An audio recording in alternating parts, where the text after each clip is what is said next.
Санаж тэгээд мөргөж явдаг да. Сөсгтэн олонний оройндөө чүтэн болсон 14-р Далай ламыг анх 1979 онд Монгол залхад Гомжив хамбын хүчин зүтгэл эхээхэн орсон билээ.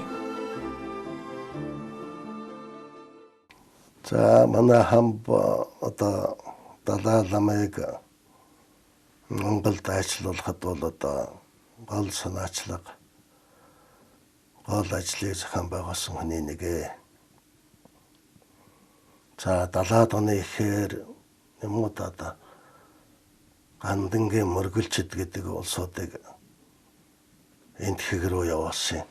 Тэн дотор нь 4 лам гандангийн их гисгүй Дамб гэдэг хүнээр тэргүүлсэн. За Жасин яруу чойдог лам лагсрын за тэр их гисгүй Дамб зарчуулагчаар бий явсан. Ингээд бид дөрөв энтхэгт очоод мөргөлөөр явж байгаа усал да. Тэгээ тэндээс Дарамсаала Далай багшийн одоо байрладаг газар руу явсан да. За мэдээ өгсөн биднээс галт тэргээр яваад дараа нь машинаараа Дарамсалаа очсон. Дарамсалаад очоод буугаад за Далай ламын тэр холбогдох хүмүүстэй холбоо барьсан. За ингээд Далай лам хүлээж авъя гэд өргөндөө. За би тэд яваад очлоо. Сайхан өглөө. За манай лам нар маань бол ерөөсөө тэгнэж бодог. Далай ламаа харах мөртөл тэгээд луулаад тэгэл моргоод өнгөрөхөд ингээд очоод өгд юм. Би ч одоо гайхлаа эхлээд ингээд хэлээс том өгөөд би залбираад ингээд байж байтал төдлөхөн гайгүй болол ханаасаа чинь бүх юм бэлдээд мандал зандлаа өргөөд л ерөөс уншлага энэ ягаал тэр ясныхаа ном дагуу. Далай лам бүх зүйлийг хүлээж аваад ингээд Монголоос юм улсууд ирсэн их баярлалаа гэд. За бидэн цайн тэр бариад. Тэгээ за ямар зорилгоор яваа энэ төр гэдгийг асуугаад. За тэнд бол манай Дамбуга их ухаантай хүн байсан да. Тэгэхэд одоо 80-тай хүн байсан шүү дээ 80 настай. Тэгээ гандангийн их гисгүй хийдэг. Тэгсэн мөртөө ухаан санаа гэдэг ерөөсөж ихтэйхэн сайн. Их сайн томж ихтэй. Толгойн ингээ хөдлөх мөртлөөр дээр ухаан тэр чихэр нь ороод ирдэг бол гэж л ерөөсөө сэтгэл төрмөр. Тэгээ тэр хүнд бол ламчилсан орлого ардуулж өгсөн нэгэн том лам нарын одоо ямар орлого яаж өчтдгийг урд нь их юм болсон доо. Ямар материал дээр ямар үг байдгүй ихэнд нь яаж тэр чинь одоо ер нь тусгай их нарийн номтой юм байна л да. Одоо гадаад ямны нот гэдэг шиг. Тэр болгоны номоор нь бичээд тэгээд тэр урлагийг ардуулсан. Тэгээд Монголд айлчлахыг бол одоо урьдсан найрсгаар хүлээж авсан. Тэрнээс хойш л явсаар байгаад энэ маань бол 70 онд биелэлээ олсон. 79 онд бас нэг тэр Азийн буддистуудын их хурал ээлжил 5 дугаар их хурал байхад тэр нь Монголд болох. За Далай лам тэр үеэр бол бас Монголд морилж болох юм гэсэн юм мэдээ ирээд. Тэгээд тэр үеэр бол бүх зүйлийг зохицуулаад за хаагуур ирэх вэ гэд ингээд Оросоор дамжиж ирэхээр болоод зөвлөлтийн буддистуудтай холбоо бариад тэгээд Улаанбаатар дамжаад ингээд анхудаа Монголд морилсон да.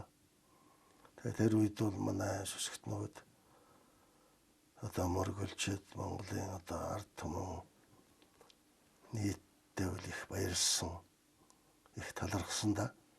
Би одоо зарим хүмүүсүүдийн сүсгтэй усуудын ярьж байгааг бол одоо сонсч байсан. За амьд байгаас ихтэл одоо ингэж Далай ламын бараа Далай ламд ингэж мөргөх барааг нь харах юм. Ховь тавилан одоо тохиосон одоо бид их баяртай байна. Энэ бол манай цэдэн бол хамбалам Гомжив хоёр юм. Одоо буян юм аа. Энэ хоёрын буянгаар бид одоо ийм сайхан одоо учрал сайхан одоо зүйлтэй тохиолдож буян нэмэх юм. Энэ цаг үед одоо ийм сайхан үйл явдалд оролцох болсон даа их баяртай байна гэж олон сүсгтэй хүмүүсүүд олон улсууд бол тэгж ярьж байсан да.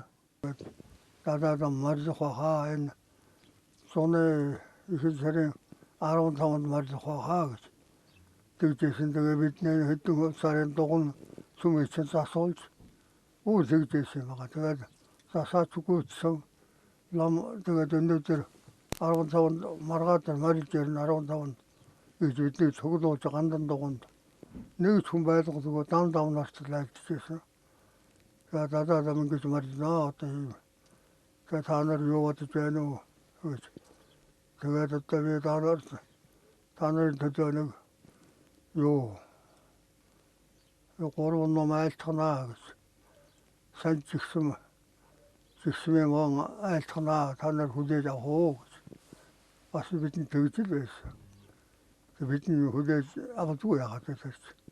Баярлалаа. Тэгээд маргаад морилж ирсэн.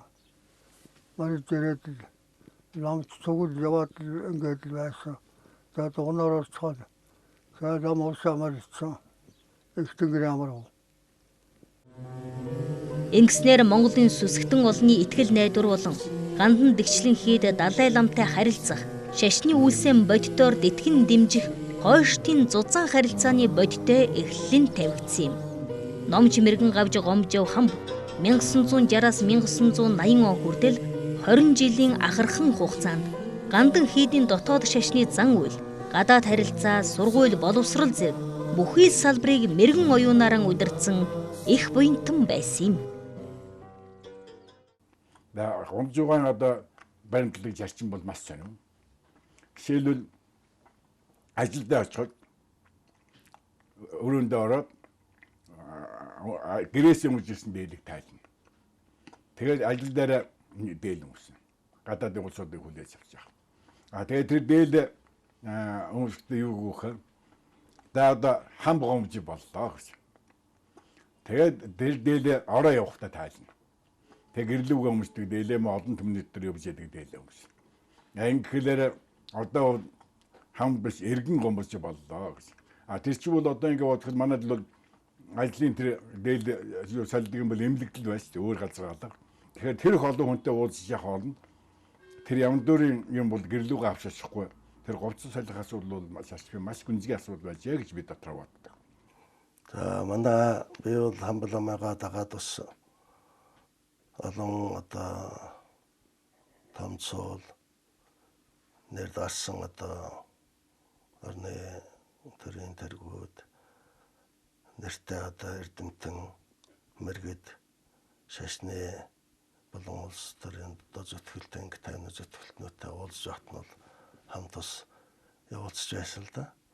Жишээлбэл энэ тэгэхэд очиход бол хамбагаар нь бараг очисон өдөр нь л одоо энэ тэхийн хүмүүсүүд тэнд байсан орон нутгийн буддистууд инх тайны зөвтгөлтэн зохион байгуулад л ерөнхий сайд Ганdiтай уулзаж байсан жишээ дээ.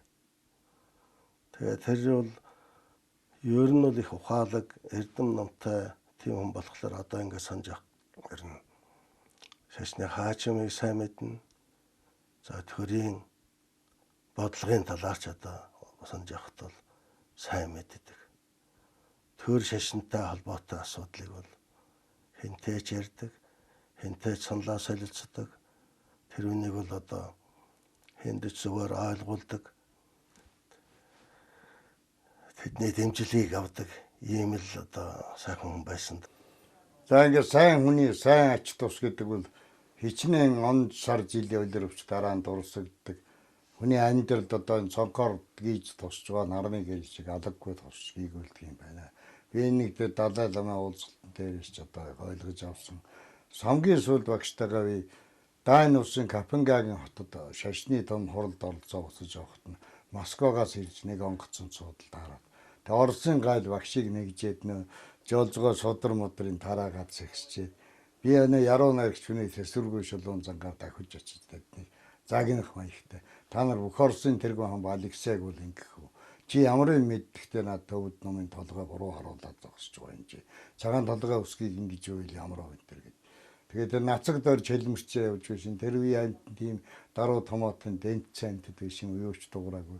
төлөөнөөс л очиж би тэгээд сүүлийн уулзалт тэгээд тэр дундуур би телевизэд ажилтаа болоод явхад заримдаа миний хажууд хар тэр гээ зогсдог. Би учиргүй гайхдаг.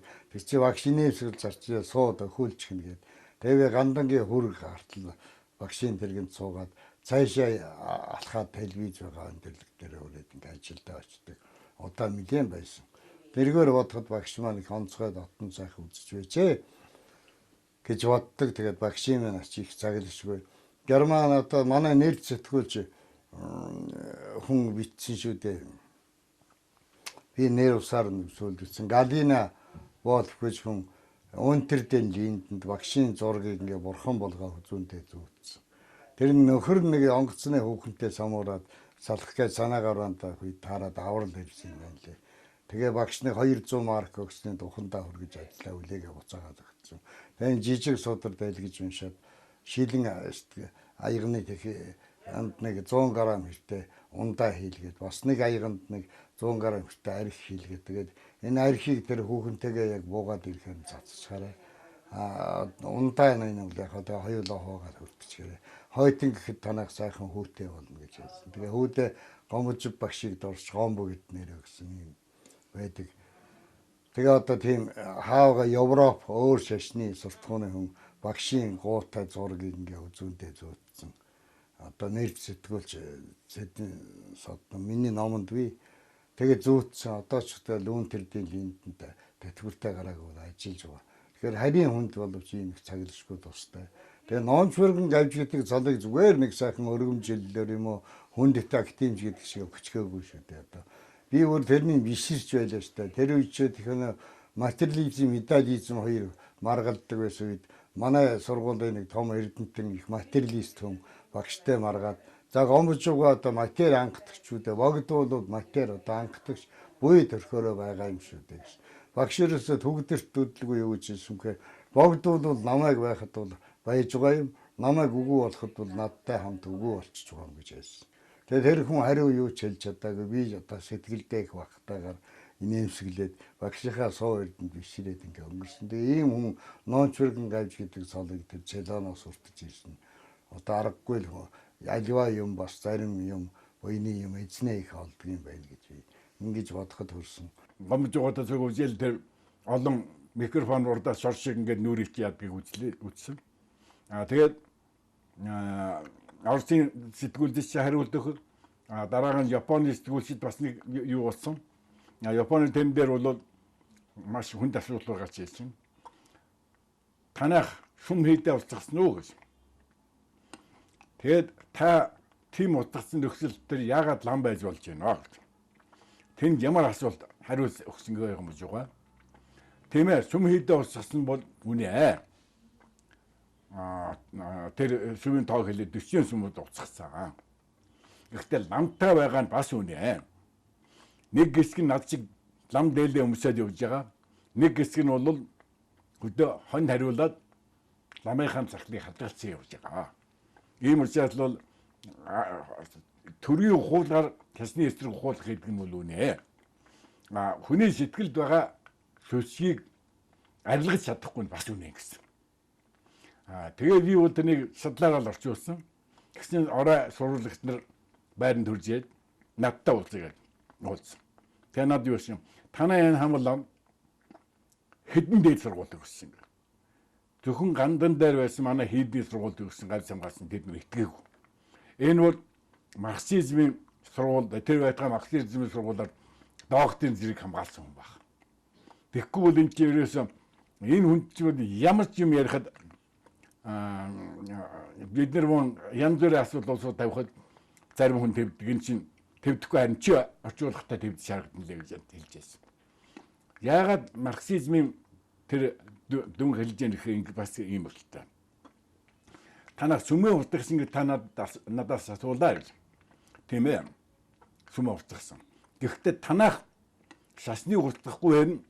Ламныг өвөр Монгол юу хийлээ гэж. Тэр нь юу гэсэн ихээр өвөр Монголыг байсан ламныг Японууд байж явах үедээ шашныг цэвэрлэнэ гэдэг нэрээр ламныг буруутгасан юм байна. Шашныг цэвэрлэнэ гэдэг. Тэгэхээр ихэнх ярих юм бол тэнийг ухаж ярих тэр хармангада хийгээд тэрний өнгийн цуглуул орхиж байгаа байхгүй. Тэгэхээр нөгөө хүн чинь асуултаа яач вэ? Та сурвалжлагч ухаантай байна, мэдлэгтэй асууж байна, судалгаатай асууж байна. Тэгээд үг зөвхүүлээд ирэхэд тэр хүн яах нь үг дугаа. Тийм учраас гомжгоо хариултыг бол маш сайн онж орчуулахад бол яах нь хэд хэдэн давхар асуулт гаргаж ир тавих асуултыг нэг хариултаар хариулцдаг. Дараагийн асуулт гараад ирэх. Дараа нь Шри-Ланкад бас нэг юм дээр болсон. Тэрэн дээр бол 6 дахь мэдрэхүй гэж юм баруун тал шүүд болоод байна. Та энийг юу гэж үзэж юм гэж. Гэсэн гомжгоо юу гэж хэлсэхээр танах чинь хүн амынхан 90% бүдний орон гэсэн. Манайхтай адилхан шашны судалгааны асуудал нь хязгаарлагдсан байгаа биш. Тэгэхээр 6 дахь мэдрэхүй гэдэг асуудал бол бүдний хүнд шин юм биш, маш хуучин. Европын шүүд болж одоо ярьж байгаа нь юу гэхээр одоо л хүний сэтгүүрөө Европ орох гэж байна. Гэсэн.